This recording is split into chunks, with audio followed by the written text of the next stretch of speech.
In a shocking turn of events, Hollywood heartthrob Brad Pitt has finally broken his silence on a long-rumored suspicion that has left fans and followers speechless. After years of speculation and intrigue, Pitt has revealed a stunning truth about none other than media mogul Oprah Winfrey. The bombshell revelation promises to upend everything we thought we knew about these two beloved icons and their intertwined worlds, including the secrets behind Brad's past unlucky relationships. What did Brad Pitt reveal, and what will this mean for Oprah?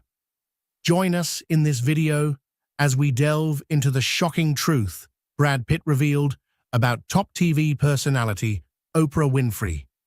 William Bradley Pitt, famously known as Brad Pitt for short, is an American actor and film producer well known and admired for his stunning good looks.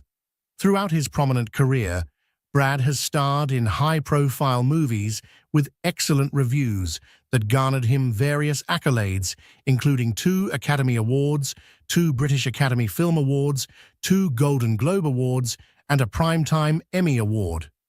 One of the most influential celebrities, Pitt appeared on Forbes' annual Celebrity 100 list from 2006 to 2008, and the Time 100 list in 2007. However, the reputation of his infamous love affairs precedes that of his history as an iconic actor. Perhaps it was the perfect match of a charismatic character, successful career, and charming appearance. But starting from the late 1980s to the early 1990s, Pitt was romantically involved with several high-profile, gorgeous women. Most were his co-stars, including Robin Givens, Jill Schoelen and Juliette Lewis. Pitt was 27 and Lewis was 17 at the time of their relationship. Subsequently, Pitt had a much-publicized romance and engagement with his Seven co-star, Gwyneth Paltrow, whom he dated from 1994 to 1997. In 2022, he began dating Inez de Ramon, age 29, a jewelry designer. It was in 1998 that Pitt met actress Jennifer Aniston, his first wife. The two got married in a private wedding ceremony in Malibu on July 29, 2000. It was all going well at first. Their relationship was admirable in the public's eye. However, a few years later, in January 2005, Pitt and Aniston suddenly announced they had decided to separate. 2 months after the announcement, Aniston went on to file for divorce, citing irreconcilable differences. Their divorce was finalized by the Los Angeles Superior Court on October 2, 2005. Despite media reports that Pitt and Aniston had an acrimonious relationship, Pitt said in a February 2009 interview that he and Aniston check in with each other, adding that they were both big parts of each other's lives. However, controversies arose when, during the divorce proceedings, Brad's involvement with Mr. and Mrs. Smith's co-star Angelina Jolie was discovered, attracting media attention that raged on like a fire that couldn't be quenched. Jolie and Pitt stated that they fell in love on the set and that there was no case of infidelity, but the suspicions only got worse. In April 2005, 1 month after Aniston filed for divorce, a set of paparazzi photographs emerged showing Pitt, Jolie, and her son Maddox at a beach in Kenya. The press interpreted the pictures as evidence of a relationship between Pitt and Jolie. Throughout 2005, the two were seen together with increasing frequency, and the entertainment media dubbed the couple Brangelina.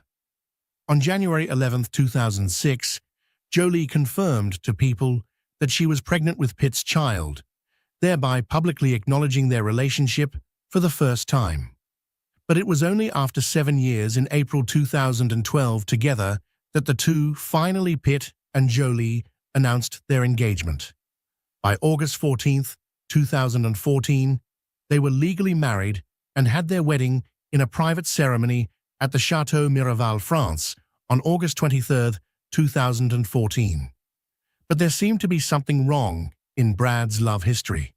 Just like his first marriage, the second ended in shambles. On September 19, 2016, Jolie filed for divorce from Pitt, citing irreconcilable differences, and on April 12, 2019, the court declared Jolie and Pitt legally single. As the news of their separation broke out, many had one or two pennies to drop, but that of Oprah Winfrey surely stood out like a sore thumb. The American talk show host, television producer, actress, author, and media proprietor is known mononymously as Oprah and is best known for her talk show, The Oprah Winfrey Show, broadcast from Chicago, which ran in national syndication for 25 years, from 1986 to 2011. Dubbed the Queen of All Media, Oprah was the richest African American of the 20th century and was once the world's only black billionaire. By 2007, she was even ranked as the most influential woman in the world. Her opinions are quite influential too, such that it is capable of swaying public sentiment. Oprah Winfrey recalls exactly where she was when news of Brad Pitt and Angelina Jolie's surprising divorce broke. She was on the set of her TV movie The Immortal Life of Henrietta Lacks. She wasn't even aware that it was going on and was in the makeup chair when somebody asked her if she had heard about Brad and Angelina.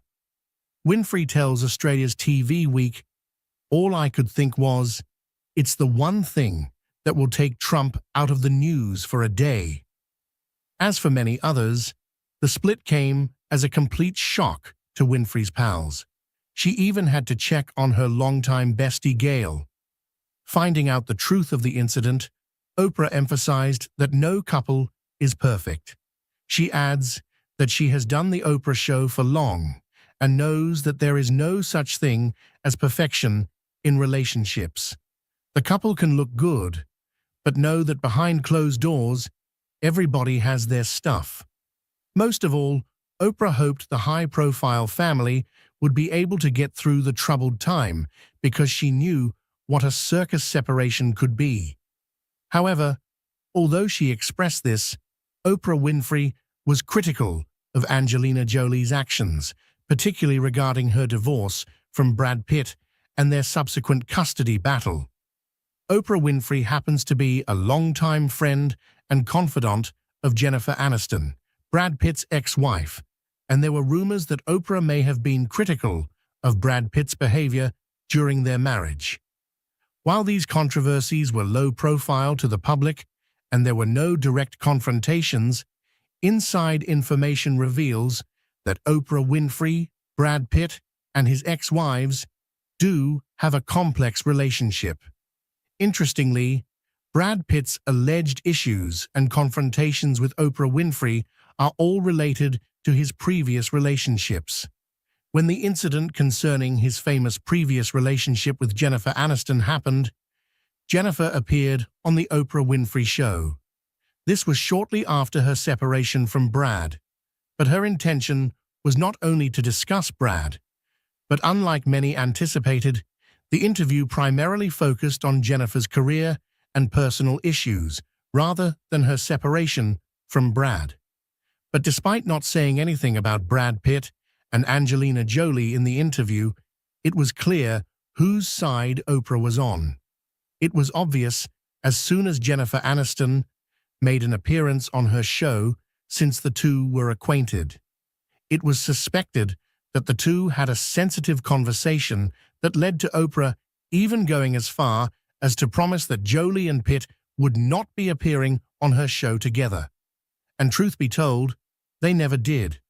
Confrontation between Oprah and Jolie would ensue as a result of this.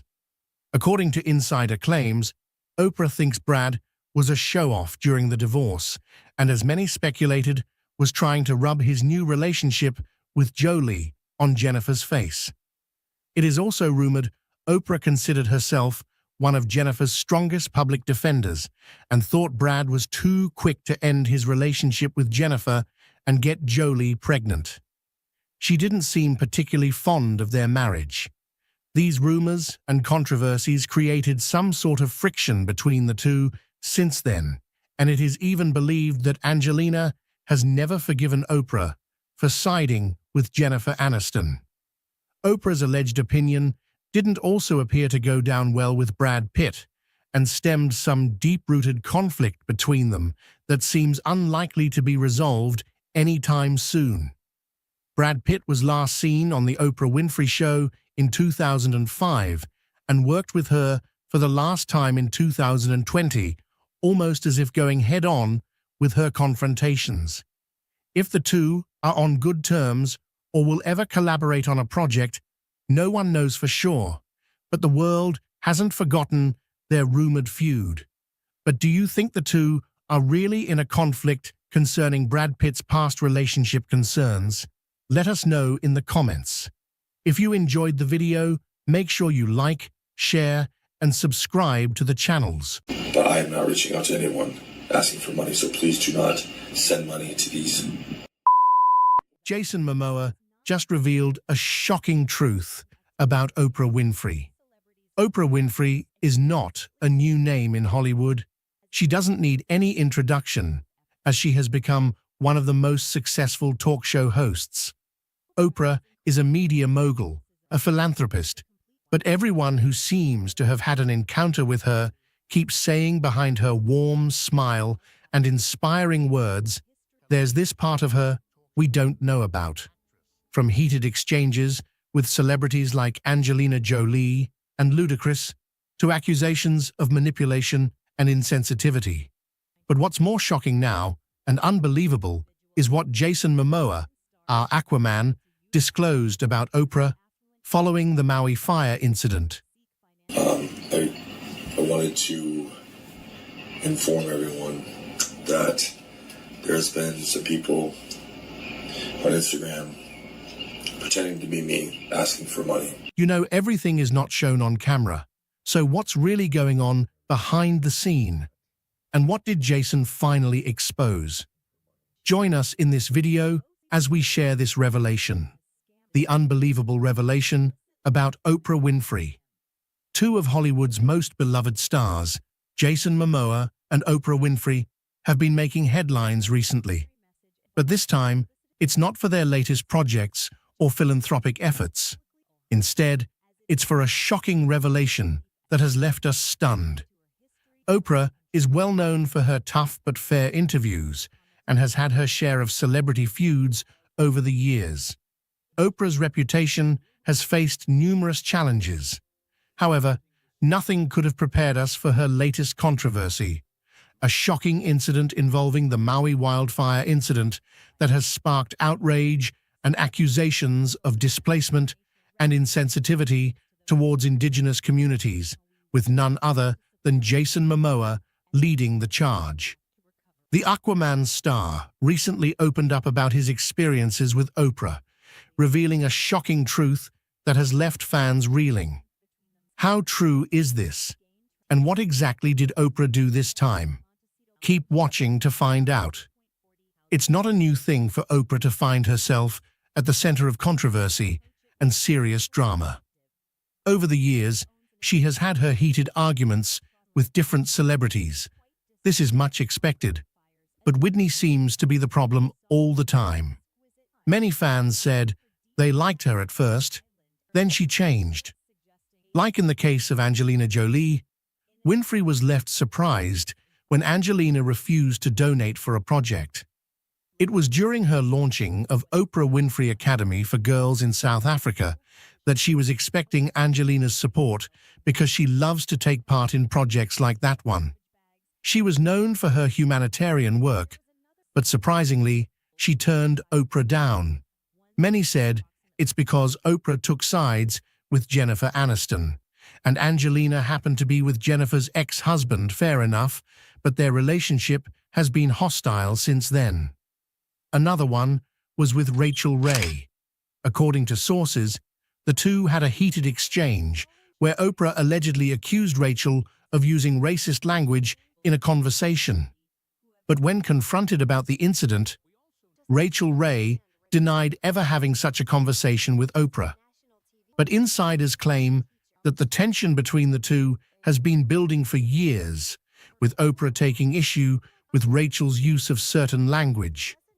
Oprah felt that Rachel was being insensitive and dismissive of the struggles faced by people of color. The incident has left fans and the public divided, with some supporting Oprah's stance and others defending Rachel's character.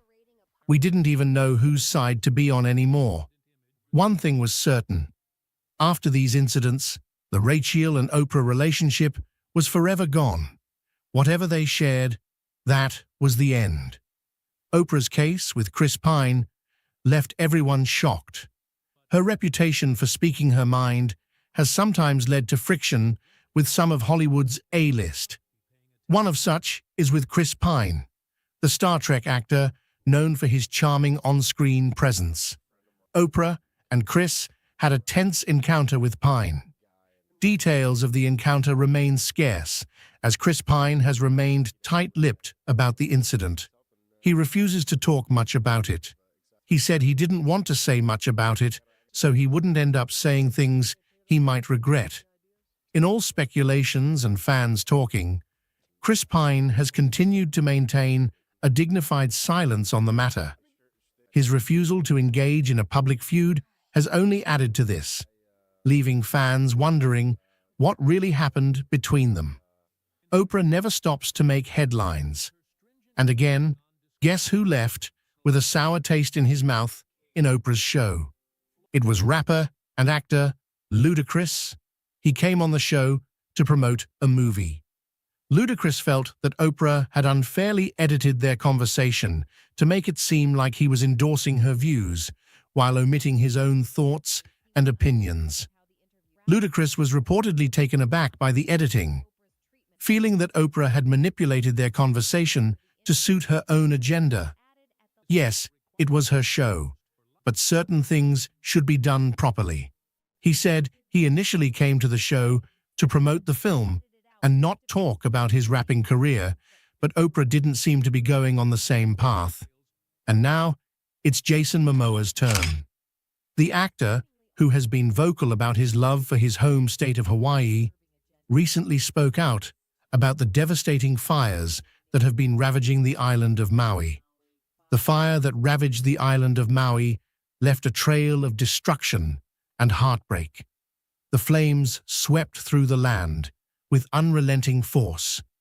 The devastation is almost unimaginable. Homes reduced to ashes, families displaced, and livelihoods lost.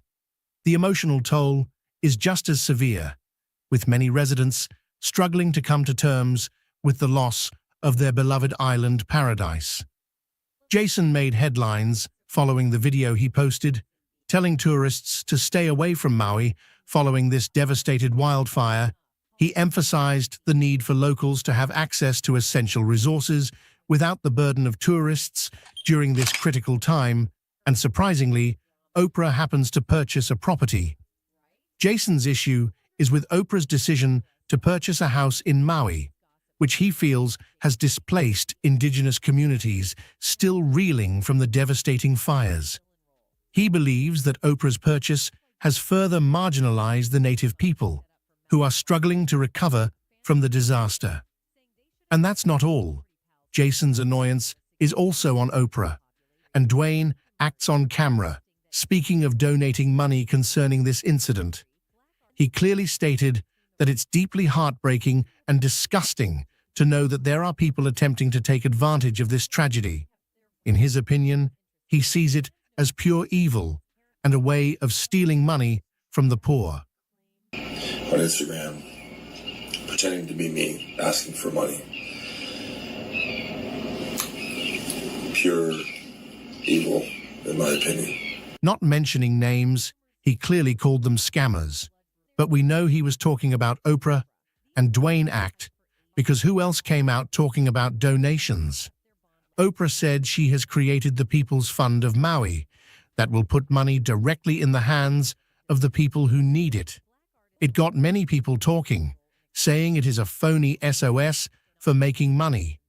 Many even say Oprah alone could help the survivors rebuild and still have more money than she could ever spend if she really wanted to help. This recent incident has got the public talking and even citing other incidents, including her shows, with many saying she wasn't even generous, and she had other companies and people donate the things she gave away on her shows. This controversy has shown the complex issues surrounding celebrities. Jason Momoa will continue to use his platform to bring attention to the causes he cares about, even if it means ruffling a few feathers along the way. Fans have expressed their disappointment, stating that they initially admired Oprah but felt she had changed over time. Some have criticized her for being hypocritical, citing instances where she preached empathy and understanding but failed to practice what she preached. Others have accused her of using her platform to publicly shame and humiliate those she disagrees with, rather than engaging in constructive dialogue. It seems like no matter what Oprah Winfrey does, she can't escape the scrutiny of the public eye. Is it just that Oprah's unapologetic commitment to speaking her truth and living her life on her own terms is what sparks the flames of criticism? Maybe she is just a complex, multifaceted human being worthy of understanding. What do you think of Oprah? Drop your thoughts in the comments section below. If you enjoyed watching this video, make sure to like, share, and subscribe to our YouTube channel for more. Also, click on the next video shown on your screen. You will enjoy it. Caitlyn Clark's millionaire lifestyle includes living in a luxury home, driving expensive cars, and enjoying designer clothes. She often takes lavish vacations, attends exclusive events, and hosts high-profile gatherings, reflecting her success and wealth. I'm wearing Armani dress, Versace shoes, Versace bag, Tiffany bracelets, and Tiffany necklace, Cartier earrings. Here's a moment when Caitlyn Clark is seen wearing high-end brands, demonstrating her refined taste and preference for luxury fashion. I went with Prada. I think Prada's like very me, very like, I don't know, I'm a pretty simple girl, but Prada's never dressed a WNBA player or NBA player for the draft, so it's very fun. Got the simple white and then sparkly on the inside, but yeah, really fun. Got the bag, got the slick shoes, so yeah. Caitlyn Clark has been making history both on and off the court. Caitlyn Clark is making history both on and off the court. The 22-year-old athlete stepped out in a monochromatic Prada set for the WNBA draft, making her the first athlete the Italian luxury fashion house has dressed, male or female, for the NBA or WNBA draft. Great day for some golf. I never golf this early in the morning. She grew up in Des Moines, where she spent countless hours playing golf and honing her skills on the local courses. I grew up in Des Moines and I played there a ton. And honestly, I try to get back there as much as I can to play with my family. My dad plays a lot, my older brother plays a lot. So, you know, it's super fun. Today we're here, Finkbine Golf Course, 2v2 scramble, me and Spence versus Will and Kate. Me and Spence obviously gonna win, so here we go.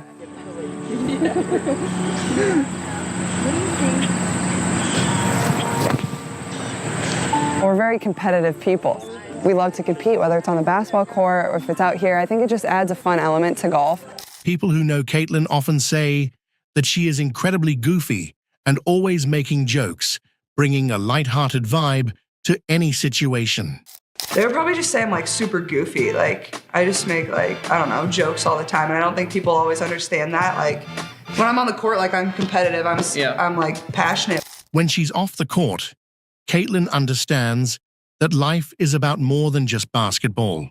But like when I'm off the court, like I understand like there's more to life than just basketball, and you like get that. Like there's more to life than wrestling. Like just understanding that and enjoying every single day. And like, as you know, college goes fast. Like it can't be all serious all the time, so. Caitlyn doesn't collect shoes, but she still owns a lot of them. I don't collect. I have a lot of shoes. I have a lot of like kind of like trendy shoes, like Nike shoes. My mom gets mad when I buy new pairs, but like, here's the thing. My mom loves shoes too, so I probably get it from her. Yeah, you do. She says the shoes tie the outfit together. So I'm like, whenever she's like, Caitlyn, you have to stop buying shoes. I'm like, Mom, you have no room to talk. And then she just laughs. But yeah, honestly, like, we get a lot of shoes from Iowa, basketball and tennis shoes. So like, I don't need to buy shoes, but you know, everybody needs some good pairs of shoes. What kind of shoes does Caitlyn wear for basketball? When you pick your shoe for basketball, do you go the Kobe's? Do you go the Jordans? What is your shoe? Recently, KD's. Okay. His latest one, those were very comfortable. It's probably my favorite. They're almost like a mid-sole one, so they weren't low, but they weren't high. So like kind of protected your ankle a little more. I had quite a few pairs of those this year. It was really fun. I had a really good time. I thought I did a little better on the front nine. Wasn't as tired. Kind of got really tired on the back nine, but it was really fun. I appreciate all the Hawkeye fans that were out there today. A lot of people that support the Hawks, support women's basketball, so that was super cool to see. But just enjoying it because it's different for me. This is a little out of my comfort zone. It's particularly special for Caitlyn to face off against the Ryder Cup captain in a golf match, as it presents a unique opportunity to compete against a prominent figure in the sport. So just tried to have fun with it, and obviously when you get to golf against, you know, the Ryder Cup captain, not many people get that opportunity, so it's pretty special. What do you do outside of basketball? Oh, well, during basketball season, I don't have a ton of time, but my favorite like spring, summer activity is golf. Yeah, I love to go play. I'm sure you're not competitive at all. No, I'm not competitive at all. I obviously just like to do it because it's fun, and why else would I do it? I just love to go out there. If I have a bad hit, I don't care at all. But no, I'm super competitive, and honestly, we have a couple other girls on the team that like to play, a couple coaches that like to play, managers, so it gets competitive. It's usually not like us just all going out there and shooting like our own score. Like, it's like 2v2, like best ball. Like, it's obviously going to be competitive in some way. So I would say that's like my favorite activity when I'm not in basketball season. I remember getting my first set of golf clubs for one of my birthdays when I was really young. My dad got it for me. It was an all pink bag, all pink clubs, and my dad would always take me when we were younger. I probably started playing golf when I was like 3rd or 4th grade. I mean, I was terrible. I couldn't hit it off the ground, but I loved doing anything that was competitive. So even though I was bad, I just kept really working hard at it. What time's the alarm normally set for Caitlyn Clark's world? Well, during school, I'd probably get up like 8:30 every day. Depending on when I had class, I had 8 a.m.s twice a week. But other than that, probably 8:30. But now that I'm home and I have nothing, I've been sleeping until like 9:30 every day. I feel like embrace it while you can. I feel like a bum when I get out of bed. I'm like, I wasted half the day, Mom. Why didn't you wake me up? No, that's your body telling you need it. Trust me. It's been good. What is your favorite season and why? Ooh, I'd go fall. Just because, you know, I love summer and I love winter, but just the two combined. It's not too hot, it's not too cold. Football, basketball is just starting up again. It's my favorite. Outside is just so beautiful. It's definitely my favorite. Caitlyn usually replies to her family's texts as quickly as possible, making sure to stay connected and maintain strong relationships despite her busy schedule. I usually just text my family back as fast as I can, but other than that, like, I usually am off my phone for quite a bit after the game because we have media and stuff like that, but I'm usually not in a rush to, like, respond to people and stuff. You guys are all going to dinner as a team. Who are you waiting on the longest to get ready? Honestly, Monica. She's kind of slow sometimes. Yeah. If you had a hypothetical kid, who would you not let babysit that kid? Hannah Stolke, for sure. A lot of people probably said me, though, but I'm really good with kids. We have a lot of babies in the program. Coach Abby just had a baby, and strength coach did. And I love being around them. I take care of them, but I'm going Hannah Stolke. Why is that? Just kind of all over the place. Freshman, hasn't really figured it out yet. Probably one of the funniest people I've ever met. But with a kid, I don't know. Her satin miniskirt and jacket, bedazzled two-top, and black pumps were well received by many, including Caitlyn's boyfriend, Connor McCaffrey. Responding to a fan on X when asked his reaction to Caitlyn's slam dunk fit, Connor dropped 3 emojis, including the jaw-dropping and drooling face. Caitlyn responded a simple teary-eyed emoji. The college basketball it girl was the #1 draft pick and was picked up by the Indiana Fever. When she was younger, she was terrified of cats, often feeling uneasy around them and avoiding them whenever possible. When I was younger, I was terrified of cats. Like, I can deal with them a little now. You can deal. A little. I don't really love them anymore, but like, I do not like cats. Why? What freaks you out about him? There was this really mean one on my street growing up. So like, its name was Jinx, and it was black with green eyes, and I just did not like that thing. So to my neighbors, if you hear this, I'm sorry. Like, Jinx just wasn't my favorite. Jinx went missing. Like, we have no idea what happened. So you tell all the roommates no cats allowed, right? Heck no. Like, my roommate, I'm roommates with Kylie, who's on our team too. Yeah. She would never get a cat. I think she knows I don't like cats. I'm a huge dog person. Say, are you a dog person? Huge dog person. We have a golden retriever at home. Honestly, I watch a lot of golf. I think over the years, definitely Jordan Spieth's probably my favorite. Justin Thomas. On the girls' side, I like Nelly Korda. She's really good. That's weird. It says like 180 for a second, and it goes to 144. If I had to pick a foursome for my team, I'd go Kate, myself. Then I'd go probably Catherine Reynolds. She golfs. She's our director of basketball operations. And then I would probably go Coach Raina because she's pretty good at golf and she's super funny. So she'd be good entertainment on the course. A lot of people, they now want cars from you. Will you be able to deliver? Cars. Oh, because my Buick deal? Yeah.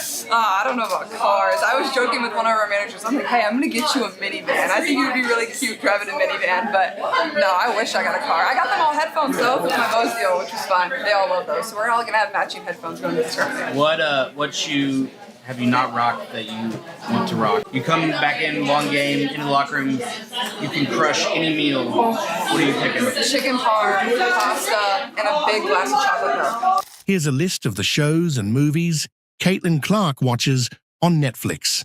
All right, your Netflix queues up. What are we watching? Okay, so season 4 of You just came out. Outer Banks is about to come out, but also the new show about the PGA Tour is about to come out, where they were behind the scenes of the PGA Tour all of last year. So I'm super excited about that one on Netflix. Outer Banks, isn't that like a romance? Yes, it's a cheesy high school show basically, but that's kind of like what I like. Yeah, well, we had Dawson's Creek. Did you ever hear that one? I don't know if I've ever seen that, but like my favorite show of all time is One Tree Hill. Oh, okay, Did you same watch thing. that? Yeah, basketball. You got the love, romance, high school drama.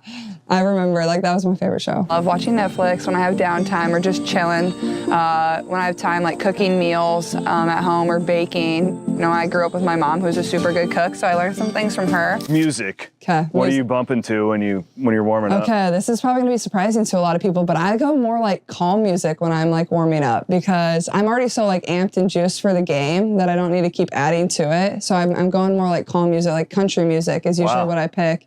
You know, it's not like super slow. It's not like I'm trying to go to sleep, but it's like, you know, you're not getting more amped than you already are. Is there a food you have to like stay away from?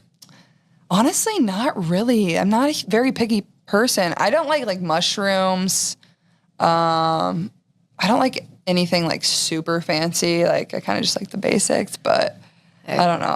I'm not picky really. I'll eat basically anything. We're not going to make it here unless you come and help us. I know the mindset of the players that I have the opportunity and honor to coach, and they want to win. Fun is winning.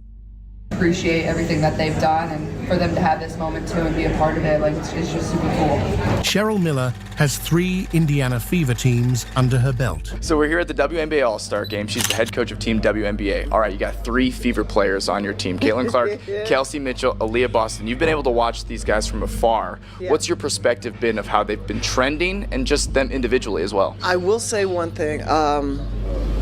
I did not count on their basketball IQ being that high. I knew it was high, obviously, because they play at this level. Indiana has a promising future ahead, with lots of potential for success. But it's one thing to know knowledge, it's another thing to talk about and speak and then put it into pieces and places. But it was a great collaboration with all the players, but Indiana has a very, very bright future. For being how young they are, too. Basketball IQ isn't just about knowing the game. It's about learning and improving quickly. That basketball IQ speaks volumes. It not only speaks volumes, it's one thing to be young and they're learning how to play the game and they're learning about their mistakes and how to correct them faster.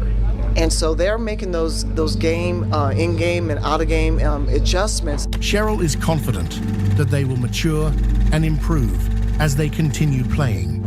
The only thing I see that's going to happen the older they get is how to stop the run sometimes and how to change, the momentum during games. But this is not a team people want to play, because not only are they getting better, but they're confident and they show no fear. They're fearless. Yeah, we love that. That's probably what contributed to them having such a successful end to that first half. From the players' perspective, it's going to be a fiercely competitive game between the WNBA and the USA team. All right, now we're going to transition to tomorrow, Team USA. All right, it's not just your regular year, it's your Olympic year. The intensity is high. That's what we heard from the players earlier. What's your mindset going in? My mindset is their mindset. So it's all fun and games until the ball is tossed up. And then it's on. And these guys are competitors at both ends. And we're just going to go out there and give it a great show. Here's Caitlyn's perspective on Cheryl Miller. What's a Cheryl Miller practice like? Gosh, I love Cheryl. I love her brother too. He's awesome, obviously, a pacer too. We were in a little commercial together, so I love their family. They're just awesome people. And one of the best that's ever played the game. So I've known Cheryl for a little while now. I think her energy, that's what I love about her. Like, it's just contagious, and it's fun. Like, I called her coach and she was like, I don't know about that yet. You'll have to see how I do during the game. So, no, but it's super fun. And then obviously Andy Myers drives out too. Getting to be around those two people that have done so much for the game. It means a lot to Caitlyn to have the opportunity to be coached by Cheryl Miller. For me, it's super special. Like, there's still two people that I really look up to and idolize and appreciate everything that they've done, and for them to have this moment too and be a part of it, like, it's just super cool. Here's Christy Side's perspective on 3 Indiana Fever players being coached by Cheryl Miller. For the 3 of your players, I mean, the talk of the weekend has been where your organization is trending, where these players and their chemistry is trending. They're here, they put on a show. It's going to be fun tonight. What's that mean to you as a coach? Yeah, just what you said, just the future of the Fever, it's incredible. I mean, to have these 3 here, and then what we have that are at home. Just some unbelievable young talent, and that's just fun for the future. Especially so young, to get this experience with other great players in the WNBA. Being around veterans helps them gain valuable experience. For sure, to be around some of these vets and just to hear their experiences and give them some advice on like what it took, and to be on these teams that are the top teams in our league. So it's just good for them to be around these guys and just get that good advice. This is the start of your break. Why did you feel it so important to be here and support them? Oh gosh, I mean, these 3 guys, playing in this game. I mean, wouldn't want to be anywhere else. I hated I missed Kelsey last night in the skills challenge. We had an event last night, a funeral yesterday in Indy that I had to be at, but glad she was able to, pick it up for Erica Wheeler, who couldn't be here, and that was just glad she got to do that and represent the people. Seems like the growing chemistry of Caitlyn and Aaliyah might be an example of what's to come for everything else, for everybody on that roster with this upcoming break. How much have you seen the team chemistry begin to transform to where you like it? Yeah, I mean, I think it comes with, the wins and just, early, some of the same actions that were happening before. We just weren't on the same page. It takes time to build that chemistry on the court. And so now you've had games and you've had practice. And so now that they've had that opportunity, you're seeing what they're capable of doing. And then it's just surface level right now. You've had a couple days to decompress after this first 26 games of the season. Just what's your biggest takeaway from the first 26? It's pretty incredible, Chloe. Just the games that we played with the fans in the stands. I mean, just playing in front of sold-out arenas every night, even in the preseason, even in our games early, to play in front of fans like that, it's just so awesome that these players are getting that opportunity. How does Cheryl Miller approach tonight's game? How do you approach tonight's game in the sense of, like, it's an all-star game, but obviously this game means a lot for Team USA to get ready for the Olympics, as you know. And I'm sure, obviously, you want to win, as you mentioned yesterday, but it's not just a typical all-star game. You've seen it in years past. It really wasn't, as we were talking about yesterday. And then watching the men today against Sudan, it got real, like real.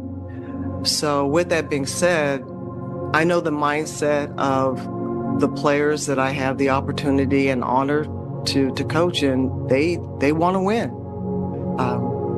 Fun is winning. And that's the general consensus. So we're going to put the best product out there. I certainly want to get everybody a great look. And I think that's only fair because they deserve that. And then after that, they basically dictate it. You know, if they want to go for the juggler, they'll go for the juggler. And that means for some of the players sacrificing their minutes. The teams that I've coached, period, compared to this team? Yes. Oh my gosh. I mean, these are the greatest players in the world. And when you have the greatest players in practice, and I'm coming in fresh and hot and new, and the game is so different than when I coached from the college level, and even from when I coached the Mercury. They are so invested in the game and so knowledgeable. Their basketball IQs are off the charts, and they're basically going to be coaching themselves.